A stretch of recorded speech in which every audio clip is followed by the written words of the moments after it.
Assalamu alaikum guys and welcome to my YouTube channel Biology Articles and MCQs. Today we are going to study osmoregulation in terrestrial animals. First of all, you have to know that what are terrestrial animals.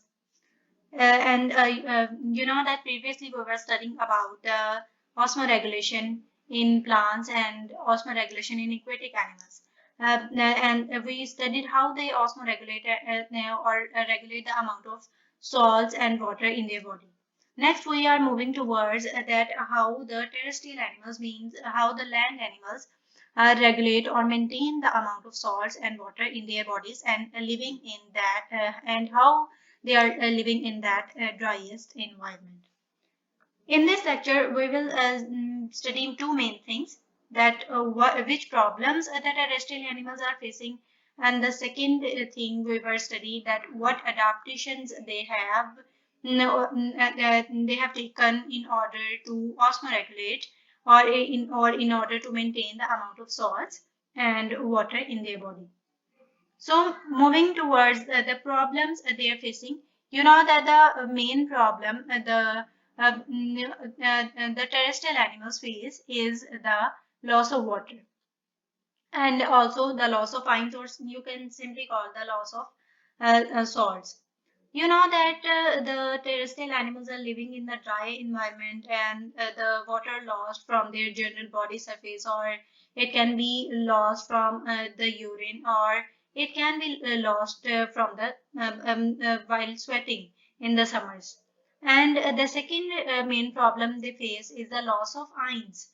And the ions can also be lost during the sweating during summer, and the ions can also be lost from the urine.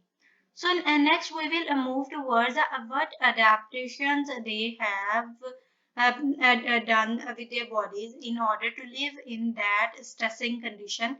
That in that condition they are also facing the loss of water and ions, then how they are living in that environment.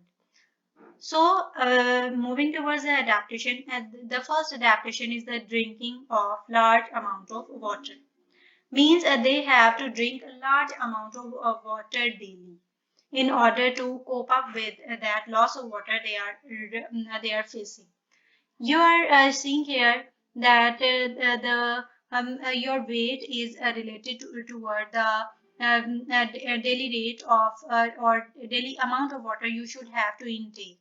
Means if a person have a 9 kilogram weight, he or she should then drink only 1 glass of water, and it varies with your weight. As your weight increases, your need to drink water daily also increase. You can see here for 18 kg there are 2 glasses, for 45 kgs there are 5 glasses, or for 135 kg there are a total almost 15 glasses of water you need to cope up with the loss of water in your daily life.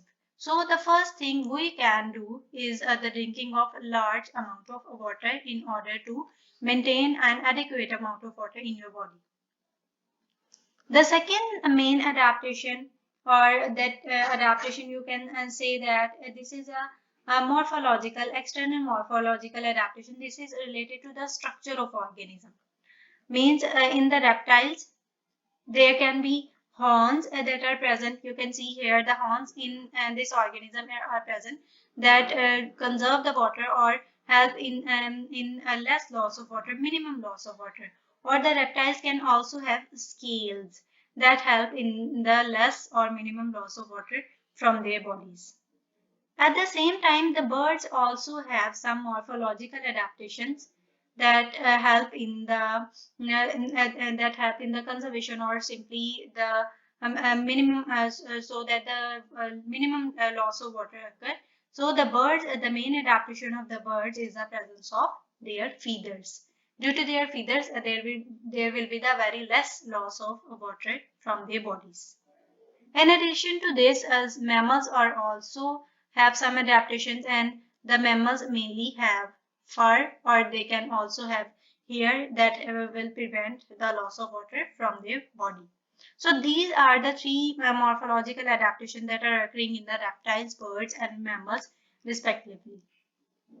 But in addition to this, there are also some physiological adaptations that are related to the function in the reptiles, birds, or mammals.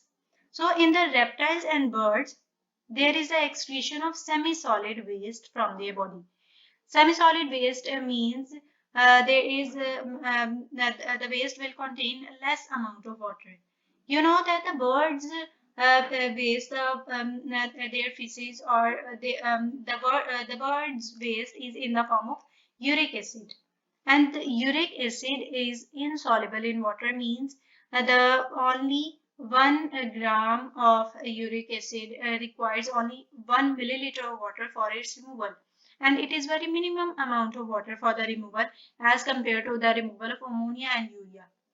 You know that the ammonia, which is a waste product of fishes or aquatic animals mostly, needs almost 500 milliliter of water for its 1 gram removal.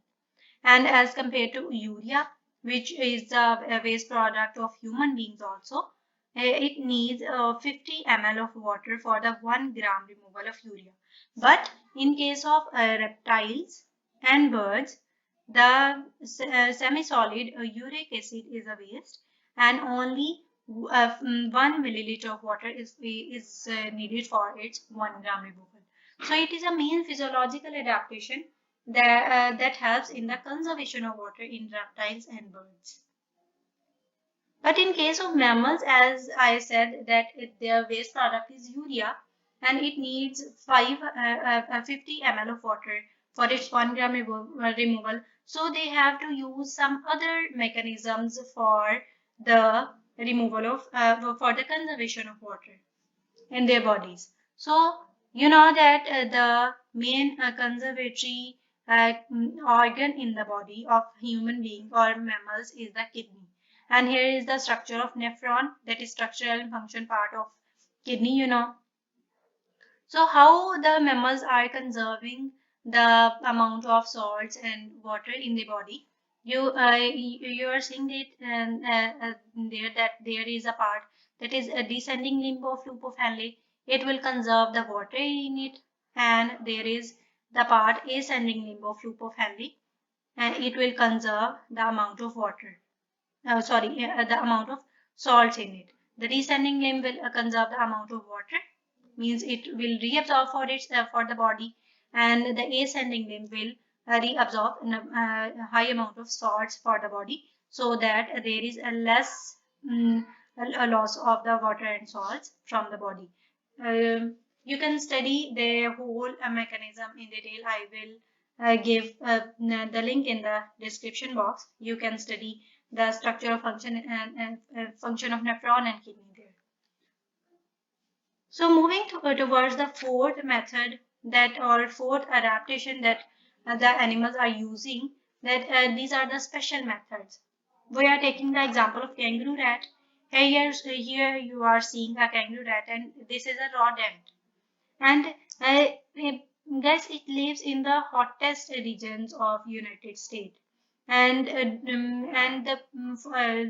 is clear that there should be any conservation method for the water in it, and that method it is in that way that it feeds on dry seeds, and then extract water from that seeds during metabolism. And it is very amazing thing that they can extract half gram of water from only 1 gram of seeds. So they are not drinking water, they are simply eating dry seeds and then extracting water of metabolism from it. Second, the adaptation they do is they remain in the cool burrows to minimize the loss of water. And the third thing they do, they produce a concentrated urine and dry feces in order to conserve water. And these are the three main things that are helping kangaroo rats in living in the driest and hottest regions of United States. And the second important method that is used by camels. You know, camels are the animals of desert, and how they conserve the water. Actually they store fat in their humps, and that storage of fat help in the conservation of water in their bodies. And an amazing thing about the camels is that they can survive 15 days without drinking water, and can also walk 100 miles in a desert without any drinking of water because of the storage of fat in their humps. So these their humps are the main parts of their body that are helping in the conservation of water, and these are special methods they are using for the conservation of water. The last adaptation for the conservation of salts is the that you should eat, or you should feed on the salt rich foods, so that you can accomplish all the needs of the sodium in your body. And there are some sodium rich foods you can intake: apple, papaya, pineapples, or bananas. And there are also many other salt rich foods, and you can also intake bread or sandwiches or pizzas and chickens for the for the to complete the requirement of salt in in your body.